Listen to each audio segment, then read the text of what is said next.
दोस्तों आज हम एक सेट बॉक्स रिपेयर करेंगे। ये डी फ्रीडीज का सेट बॉक्स है और ये ओबेस कंपनी का यानी कि ब्रांडेड सेट बॉक्स है। अब यहाँ पर इसमें जो कंडीशन है ये पावर ऑन नहीं हो पा रहा है, बिल्कुल डेड है। चलिए देखते हैं इसमें क्या प्रॉब्लम है, उसका सॉल्यूशन क्या होना है। आप इस वीडियो को देख के सीख सकते हैं। तो चलिए फटाफट से स्क्रू खोलते हैं। दो यहाँ पर हैं एंड दो इस तरफ।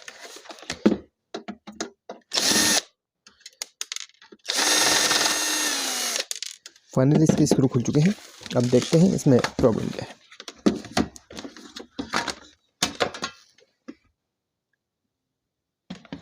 यहाँ पर इसमें ये सप्लाई लगी हुई है और यहाँ पर ये कार्ड।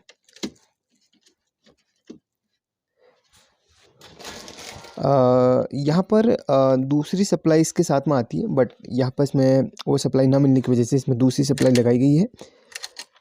तो यहाँ पर देखिए ये कनेक्टर इसका ये है और कनेक्शन इसके यहाँ से इसके नीचे से करेगा सोल्डरिंग, ठीक है। तो यहाँ पर इसमें जो सप्लाई आती है वो ट्रांजिस्टर वाली आती है। 13007 13009 ट्रांजिस्टर वाली सप्लाई आती है। उस ट्रांजिस्टर के बारे में मैं आपको कल बता चुका हूँ, आप उस वीडियो को देख सकते हैं। चलिए अब हम सबसे पहले यहाँ पर इसकी वोल्टेज चेक करेंगे। हालांकि ये हमने कनेक्ट किया है बिजली के साथ, चलिए फिर भी हम इसका वोल्टेज चेक करते हैं। मल्टीमीटर को रख लिया हमने ऑटो मोड पे और यहाँ पर देखिए ये बिल्कुल ऑन कंडीशन में ही हमने छोड़ा हुआ है। तो सबसे पहले हम यहाँ पर वोल्टेज चेक करेंगे इस कनेक्टर पे, क्योंकि यहीं से हमारा वोल्टेज आ रहा है। अब शायद आपको मल्टीमीटर दिख गया होगा।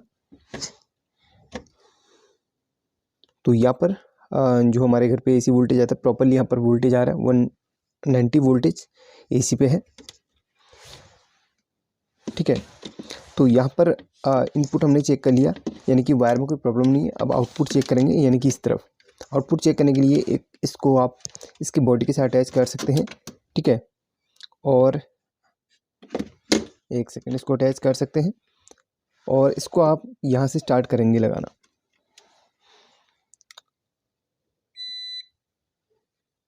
यहाँ पर वोल्टेज आउटपुट में नहीं बन रहा है, देखिए ऑटो मोड में इसको हटा के हम इसको ले आते हैं डीसी पे, अब जाके प्रॉपर चेक हो पाएगा। तो यहाँ पर देखिए आउटपुट में वोल्टेज नहीं मिल रही है। ये जो भी आपको नंबर्स आ रहे हैं ये मिली वोल्ट पे आ रहे हैं, ठीक है।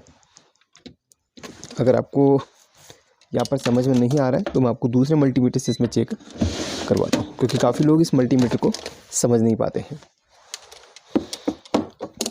सबसे पहले इस मल्टीमीटर को मैं एसी मोड पे रख के यहाँ पर इनपुट वोल्टेज आपको चेक करवाता हूँ। तो यहाँ पर देखिए इनपुट आपको 186 85 वोल्ट मिल रही है घर पे। हालांकि अभी 189 वोल्ट आ रही है, तो थोड़ा बहुत अंतर वोल्ट मीटर में और मल्टीमीटर में रहता ही है। और अब इसको हम DC 20 पे लाएंगे और इसके आउटपुट वोल्टेज चेक करेंगे, जो कि यहाँ पर मिल रही है, मिलनी चाहिए, ठीक है। यहाँ से स्टार्ट करेंगे। देखिए आउटपुट में कुछ भी वोल्टेज हमें नहीं मिल रही है, कुछ भी। एक सेकेंड, 14 वोल्ट हमें मिल रही है। बाकी देखिए 14 वोल्ट यहाँ पर मिल रही है यार, ये देखिए 14 वोल्ट मिल रही है, यानी कि इस कनेक्टर पे भी हमें वोल्टेज मिलनी चाहिए।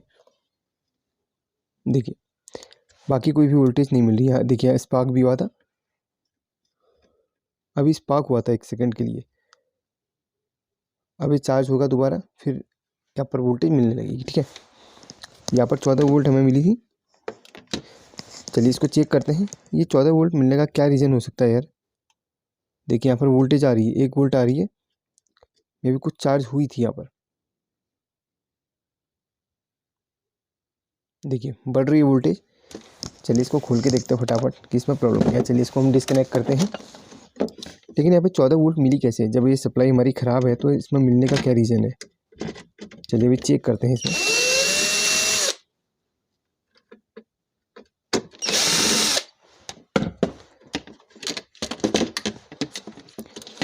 फाइनली सप्लाई हमारी खुल चुकी है और यहाँ पर इसको हम डिस्कनेक्ट करते हैं और जो इसका मेन कैपेसिटर है उस पर हम शॉर्ट करके देखते हैं। चलिए चार्ज नहीं है। यहाँ पर देखिए ये फ्यूज उड़ा हुआ है,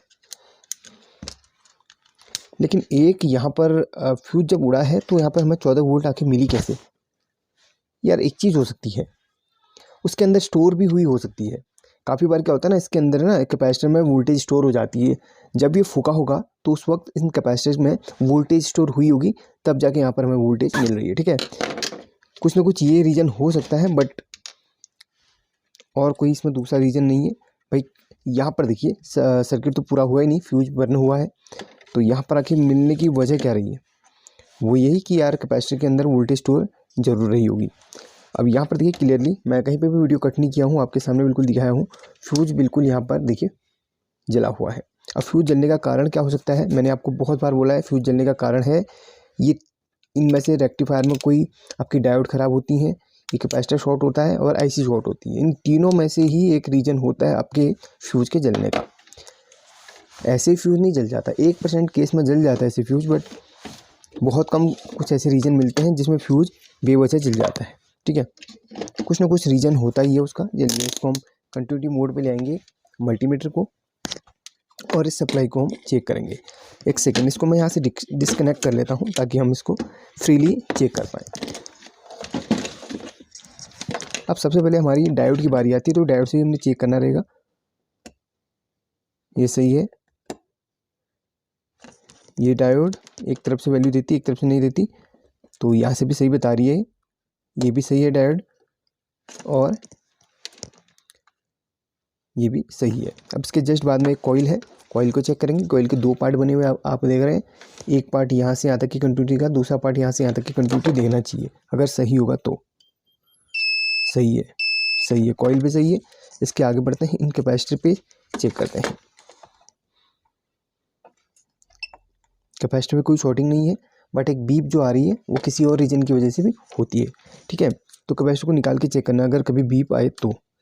अब यहाँ पर आईसी चेक करते हैं। ठीक है, आईसी ये है, आईसी ये है। इसके जस्ट में आप चार लेग इधर देख रहे होंगे।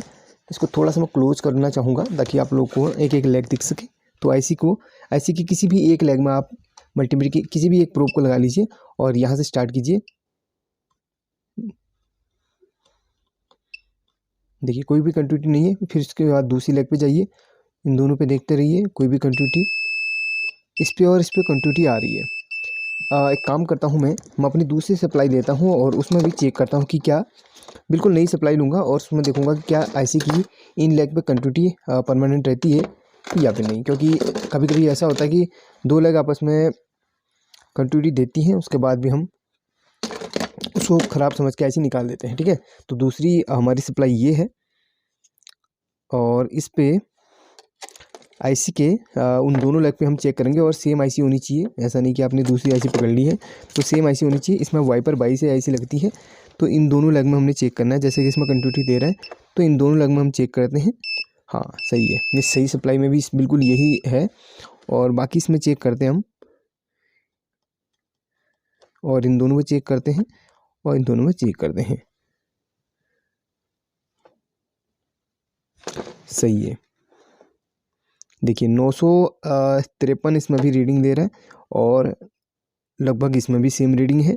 और इन दोनों लेग में देखें और इन दोनों बीच की लेग में देखें, पलट के देखें, तो 462 बीच की रीडिंग दे रहा है। तो आप ऐसे भी चेक कर सकते हैं, इसमें भी बिल्कुल सही रीडिंग दे रहा है। यानी कि मुझे नहीं लगता कि आईसी ख़राब हुई है, क्योंकि आईसी ख़राब होती तो इस कंटिन्यूटी मोड में बीप मार देती है कहीं ना कहीं। और इन दोनों में 700 से रीडिंग आ रही है, और हालांकि इसमें भी बिल्कुल वही सेम ही रीडिंग है, आप देख सकते हैं। और इन दोनों की रीडिंग अगर चेक करें पलट के, ये देखिए पलट के इसमें आ रही है 517, इसमें भी बिल्कुल वही रीडिंग आ रही है, बिल्कुल सेम रीडिंग है, कहीं पे भी कोई दिक्कत नहीं है। तो यहाँ पर ये फ्यूज जलने का क्या कारण है, हमारी आईसी सही है, कैपेसिटर सही है, ब्रिज रेक्टिफायर की डायोड सही है। एक काम करते हैं, दो डायोड जो यहाँ पर लगी है ना, उनको भी चेक करते हैं, इस कैपेसिटर को भी चेक करते हैं। जो चीज़ पैरेलल पे लगी हुई रहती है, हालांकि उनको हमें चेक करना रहेगा। ये सही है, एक डायोड ये चेक करनी है और एक डायोड ये, दोनों भी डायोड कभी कभी ख़राब निकलती हैं, इन पे भी हमने चेक करना रहेगा। तो कोई भी इसमें शॉर्टिंग वगैरह का कोई वो नहीं है, ये भी बिल्कुल सही है, बिल्कुल सब कुछ सही है। तो यार फ्यूज जला क्यों? मैंने स्टार्टिंग में बोल दिया था 1% केस में जलता है, तो हो सकता है वही 1% केस इसमें बना हो। चलिए अब एक काम करते हैं, इसमें दूसरा फ्यूज़ लगाएंगे हम, दूसरी सप्लाई का फ्यूज़ निकालते हैं, इसमें डालते हैं और चेक करते हैं।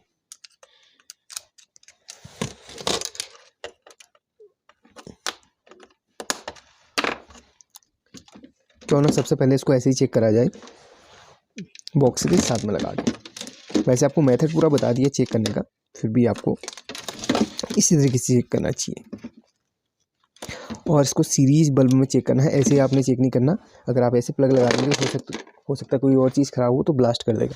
तो ऐसे ही बाहर से ही सीरीज में चेक करना है। सीरीज बल्ब हमारा सामने है तो उसको लगाता हूँ, बिल्कुल सही है, सीरीज बल्ब नहीं जल रहा है।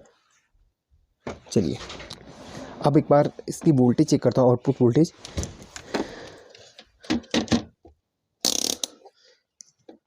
सीरीज बल्ब नहीं जल रहा बट आउटपुट वोल्टेज हमें चेक करना रहेगा, तो उसको DC 20 पे रख लिया है और यहाँ से हम चेक करेंगे।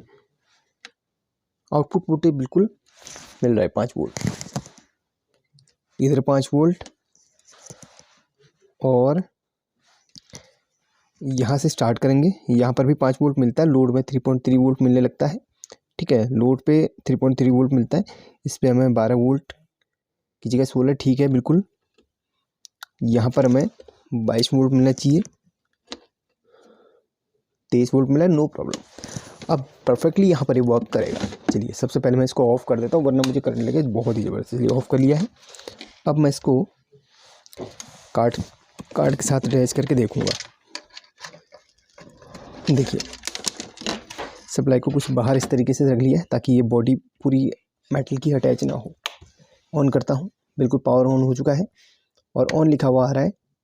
आप स्क्रीन को उल्टा करके देख सकते हैं, क्योंकि मेरी मजबूरी भाई सप्लाई बाहर मैंने छोड़ी है, कहीं बॉडी में अटैच ना हो इसीलिए, ठीक है। यहाँ पर ये बाकी चैनल्स CS+ CS- देख लो, परफेक्टली वर्क कर रहा है। वोल्टेज भी चेक करा दी, सब कुछ चेक करा दी। इसको ऑफ करता हूँ। देखिए कभी कभी है ना फ्यूज भी जल जाता है भाई, इलेक्ट्रॉनिक चीज़ है, फॉल्ट कहाँ से आएगा कोई पता नहीं चलता। कभी कभी फ्यूज भी इसका जल जाता है। तो वैसे मेथड आपको बता दिया और तरीका भी मैंने आपको बता दिया कि कहाँ कहाँ पर शॉर्टिंग ज़्यादातर देखने के लिए मिलती है। IC पे, कैपेसिटर पे और इन डायोड्स पे सबसे ज़्यादा शॉर्टिंग मिलती है। एक बार चेक कर लेना। वैसे सब आपको प्राइमरी सेक्शन में सभी चेक कर रहे थे। IC के 2 पिनों में जहाँ पे शॉर्टिंग आ रही थी, उस दूसरी सप्लाई में भी सेम ही आ रहा है। शॉर्टिंग नहीं है, दरअसल उसकी जो पिन डिटेल्स हैं वो सेम ही होंगी। आप नेट पे चेक कर सकते हैं वाइपर बाई का, तो बिल्कुल सेम ही था, ठीक है। बाकी एक एक करके आपको रीडिंग भी चेक करवा दी, सही तरीके से चेक करवा देगा। आई होप कि यहाँ पर काफ़ी जानकारी आपको मिलेगी और कुछ सीखा होगा आपने नया। और एक चीज़ बता दूँ, इसके अंदर जो सप्लाई लगी भी आती है वो आती है ट्रांजिस्टर वाली। अगर आपने वो ट्रांजिस्टर वाली सप्लाई कभी ख़राब हो जाती है तो यहाँ पर इस सप्लाई को लगा सकते हैं। और सप्लाई को जो आप लगाते हैं तो इसमें आप मैच कर लीजिएगा वोल्टेज, जो आप पुरानी सप्लाई की वोल्टेज को मैच करेंगे। पुरानी सप्लाई में जो वोल्टेज जहाँ पर जितनी वोल्टेज मिल रही है कार्ड पे, वहाँ पर उतनी वोल्टेज नई सप्लाई से भी क्या मिल रही है वो मैच करके आप दे देंगे सेम वोल्टेज। सपोज कीजिए इधर पे 3.3 वोल्ट देनी है और उसके बाद हमने 12 वोल्ट देनी है, 24 वोल्ट देनी है, और मे बी कभी कभी 24 की जगह 30 वोल्ट भी इस कार्ड को देनी रहती है, ठीक है, उस सप्लाई में। तो यहाँ पर 30 की जगह आप 24 भी दे सकते हैं, बट 3.3 वोल्ट की जगह आप 3.3 वोल्ट ही देंगे, 12 वोल्ट की जगह 12 वोल्ट ही दें, ठीक है। तो यहाँ पर ये चीज़ आप मैच कर लीजिएगा, वोल्टेज सेम मैचिंग में आ जाता है, तो आप इसके साथ में ये सप्लाई लगा सकते हैं। बाकी हमारी अदर वीडियोस देख के आप सीख सकते हैं सप्लाई रिपेयरिंग की या फिर कुछ भी।